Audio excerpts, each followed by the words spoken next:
In the fading light of a dying empire, two worlds stood on a collision course.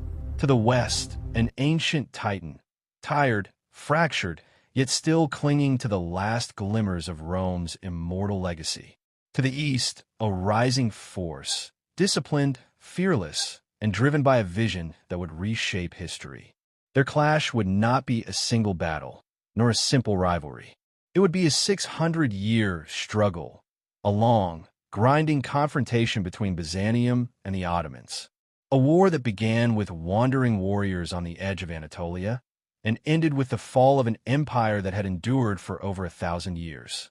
For centuries, historians have asked the same question. How did a nomadic tribe from the steppes rise to defeat the last remnant of Rome? And equally important, why did Byzantium, once the master of the Mediterranean world, fail to stop them? To answer that, we must return far earlier than the walls of Constantinople, far earlier than Mehmed the Conqueror, or the Great Siege of 1453. This story begins in an age of uncertainty, a time when the Byzantine Empire, though still magnificent, was slowly bleeding from within. By the 11th century, Byzantium was a shadow of what it had once been. It still had the shimmering crown of Constantinople. It still claimed to be the continuation of Rome. But beneath the gold, cracks were spreading.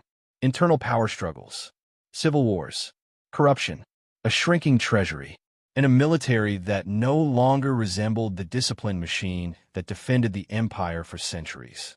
The Byzantine emperors fought not only foreign enemies, but their own generals, their own nobles, their own people. Every year, the borders shrank. Every decade, the empire grew weaker. And then, the moment that changed everything. From the far reaches of Central Asia, the Seljuk Turks swept westward. Mobile, relentless, expert horse archers carrying a new force into Anatolia. When they crushed the Byzantines at Manzikert in 1071, the empire lost more than land. It lost its defensive heartland, its food supply, its tax revenue, its manpower, and its aura of invincibility. Anatolia, the breadbasket of the empire, was slipping away. In this chaos, small Turkish principalities began carving out territory. Among them, a tiny, insignificant beylik located near the Byzantine border, the Ottoman beylik. No one at the time imagined that this small frontier clan would one day bring down Constantinople.